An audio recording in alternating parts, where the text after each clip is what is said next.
દેશમાં પરીક્ષા સુધારણા પર પ્રધાનમંત્રી નરેન્દ્ર મોદીની મહત્વપૂર્ણ કાર્યવાહી હાઈ પાવર ટાસ્ક ફોર્સની કરી રચના ટેકનોલોજી નિષ્ણાંત નંદન નિલેકણીને મળી કમાન્ડ ટાસ્ક ફોર્સ પરીક્ષાઓને વધુ પારદર્શક વિશ્વસનીય અને ટેકનોલોજી આધારિત બનાવવા પર મૂકશે ભાર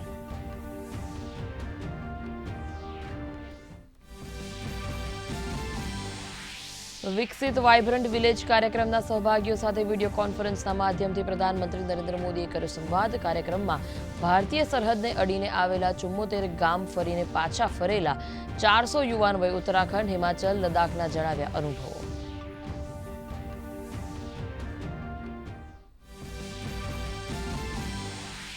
સંસદના ચોમાસુ સત્રનો બીજો સપ્તાહ લોકસભામાં આજે લોક પરીક્ષા અનુચિત સાધન નિવારણ સંશોધન બિલ 2026 પર થશે વિચાર તો રાજ્યસભામાં રાષ્ટ્ર ગૌરવ અપમાન નિવારણ સંશોધન બિલ 2026 ચર્ચા માટે સૂચિબદ્ધ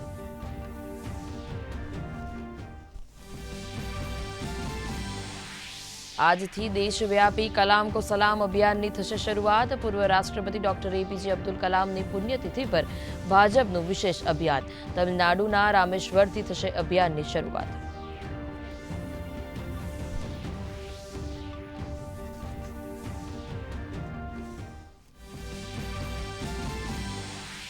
દેશના અનેક ભાગોમાં ચોમાસું સક્રિય મધ્ય મહારાષ્ટ્ર અને ઓડિશામાં ભારે વરસાદનું રેડ એલર્ટ ઉત્તરાખંડમાં ભારે વરસાદની ચેતવણીને કારણે શૈક્ષણિક કાર્ય પર અસર તો આસામમાં પૂરની સ્થિતિમાં થઈ રહ્યો છે સુધાર રાહત બચાવ અભિયાન બન્યું ઝડપી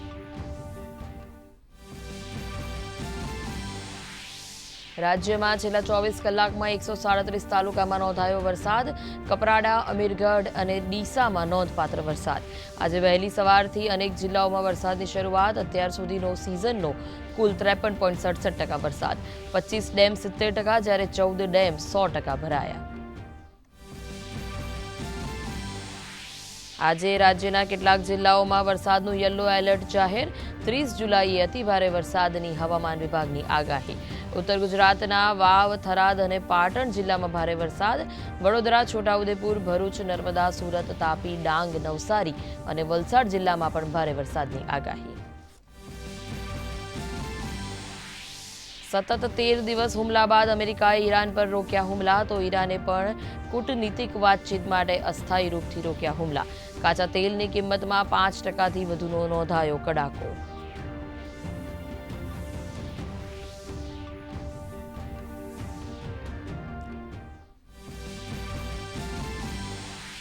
ગ્લાસગોમાં રમાઈ રહેલ કોમનવેલ્થ ગેમ્સના ચોથા દિવસે ભારતીય વેઇટલિફ્ટરોનો રહ્યો દબદબો